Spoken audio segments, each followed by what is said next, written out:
Good morning.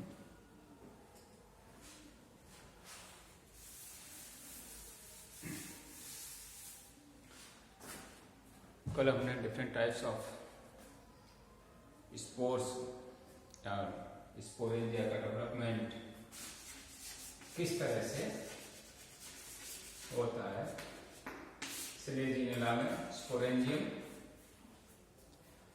तो वहां पर हमने देखा था दो तरह की स्पोरेंजियम बनती है, जिसमें मेगास्पोर्स एंड माइक्रोस्पोर्स का डेवलपमेंट होता है। माइक्रोस्पोर्स माइक्रोस्पोरेंजियम में एंड मेगास्पोर्स का डेवलपमेंट मेगास्पोरेंजियम में।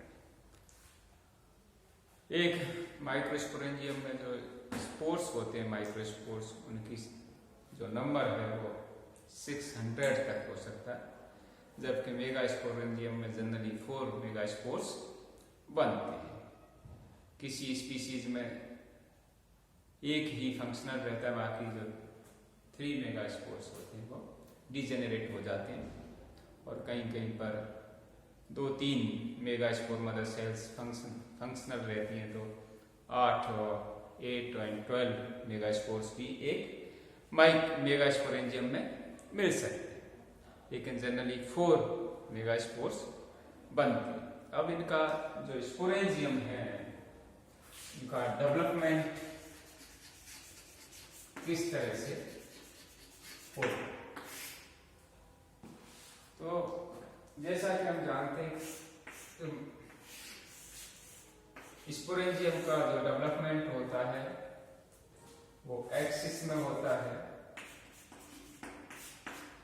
स्पोरोफिल्स की,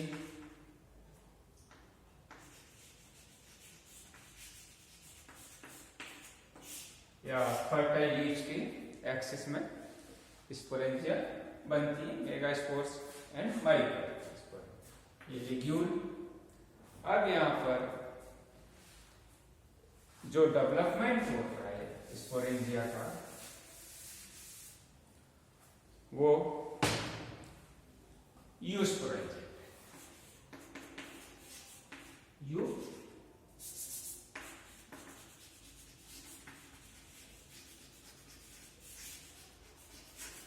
Eusporangiate means a group of cells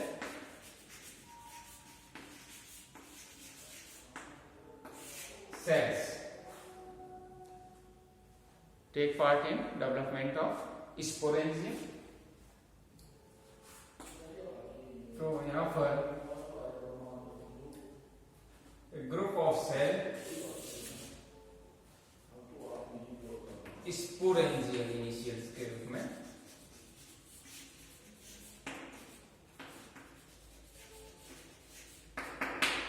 sporangial initial के रूप में काम करेगा। इस तरह से ये सेल्स और ये सेल्स यहां पर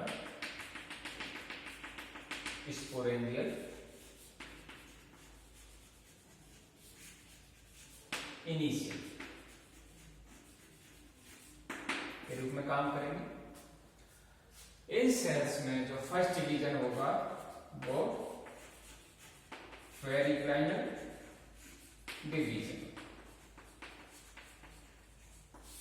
periclinal means parallel to periphery.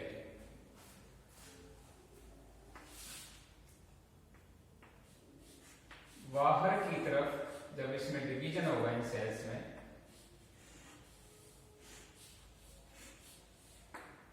बाहर की तरफ जो सेल्स बनेंगी वो ज़ैकेट इनिशियल्स के रूप में काम करेंगे, और अंदर जो बनेंगी वो आर्चिस्पोरियल इनिशियल।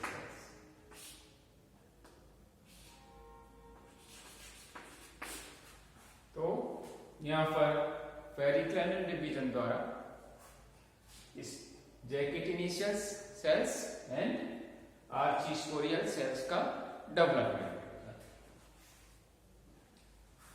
ज़ैकेट इनिशियल सेल्स जो हैं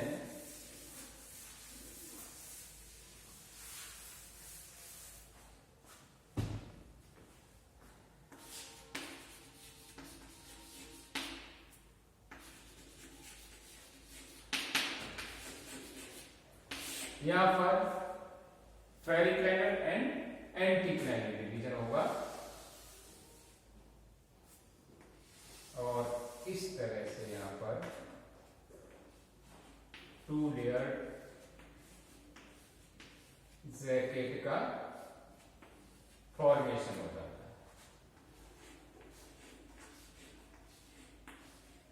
आउटर एंड इनर। यहाँ पर ये आउटर जो सेल्स हैं वो रेडियली और लेटरली इसमें जो वॉल होती है वो थिक होती है और इनर जो लेयर होती है उसमें जो सेल्स होती हैं वो थिन वॉल्ड होती हैं जैकेट।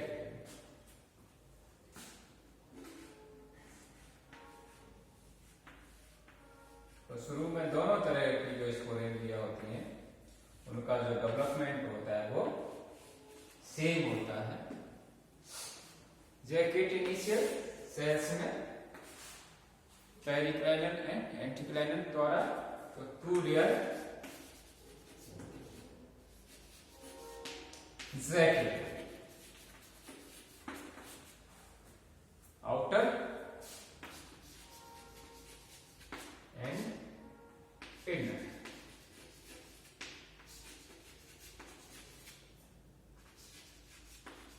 और ये है इसकी जैकेट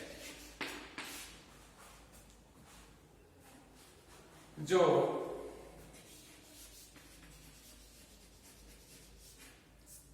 आर्चीस्पोरियल सेल्स थी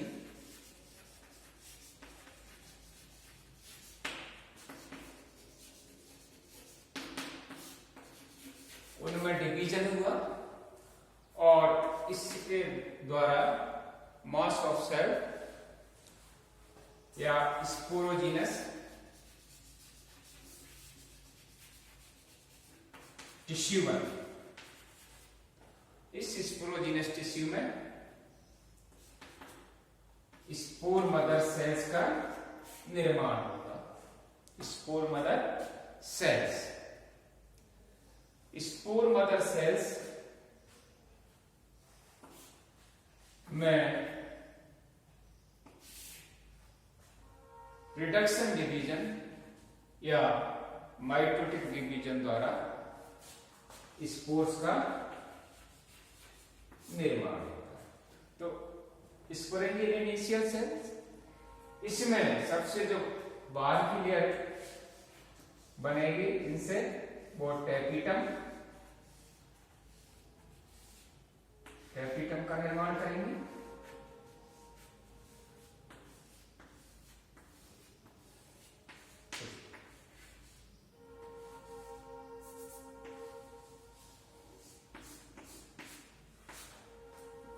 और स्पोरोजिनस टिश्यू का निर्माण होता है। स्पोरोजिनस टिश्यूज से स्पोर मदर सेल्स और इनमें मियोसिस या रिडक्शन डिवीजन या अर्धसूत्री विभाजन द्वारा स्पोर्स का निर्माण होगा।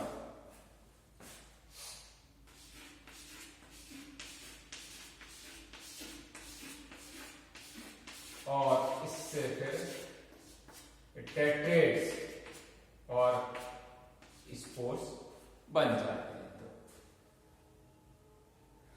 यहां पर 3 लेयर्स, आउटर जैकेट से लेयर, इनर जैकेट और ये टैपिटम, और इसके बाद यहां पर स्पोर मदर सेल्स और रिडक्शन द्वारा स्पोर्स का निर्माण होता है। तो माइक्रोस्पोरेंजिया वहां पर जो माइक्रोस्पोर मदर सेल्स होती हैं या स्पोर मदर सेल्स होती हैं उसमें से लगभग 90% सेल्स होती हैं वो डिवीजन में भाग लेती हैं और इनसे माइक्रोस्पोर्स का निर्माण।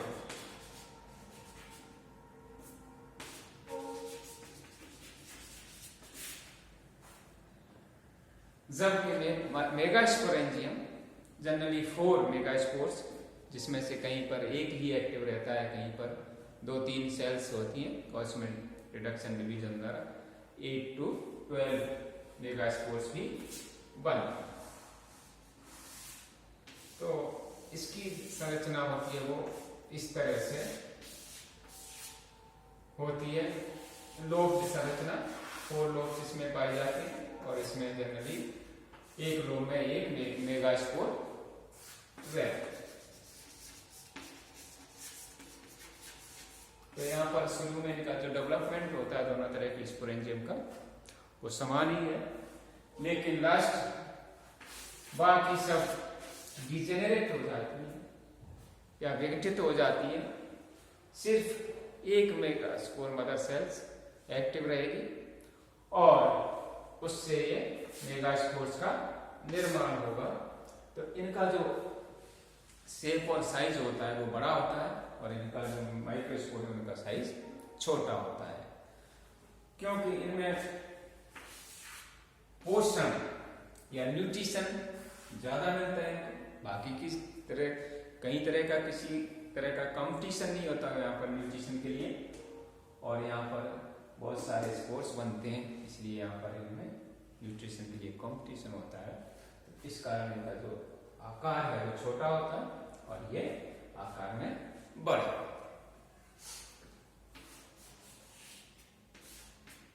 यहाँ पर भी एपिटम, जैकेट और स्पोर मदर सेल्स और उससे स्पोर्स का निर्माण। तो इस तरह से इनमें दोनों तरह की जो स्पोरेंजियम है उनमें शुरू में जो डेवलपमेंट होता है वो एक जैसा ही होता है, लेकिन बाद में यहाँ पर अधिकांश सेल्स स्पोर्स के निर्माण में भाग लेती है 90%, और यहाँ पर सिर्फ एक जनरली कहीं पर 2 और 3 भी सेल्स एक्टिव रहती हैं, जिससे मेगास्पोर का डेवलपमेंट होता है। और यहाँ भी बहुत सी स्पीशीज में सिर्फ एंड में एक ही मेगास्पोर जीवित रहता है, बाकी डिजेनरेट हो जाते हैं, मर जाते हैं, इनएक्टिव हो जाते हैं। तो इस तरह से हम इनकी शेप या संरचना में भी यहाँ पर इसकी जो आउटर लेयर होती है वो बिल्कुल स्मूथ होती है। यहाँ पर इसमें लोब्स पाई जाती हैं, ये जनरली रेड कलर होता है इसका और ये में ब्राउन कलर की होती है। यहाँ पर जो स्पोर्स हैं काफी नंबर अधिक होता है इनका और यहाँ पर ये कम। जब अब यहाँ पर स्पोर्स का निर्माण हो गया, माइक्रो स्पोर्स बन गए, मेगा स्पोर्स बन गए, डेहिसेंस होना है, बाहर निकलना है, तो यहाँ पर इसकी जो स्टॉक होता है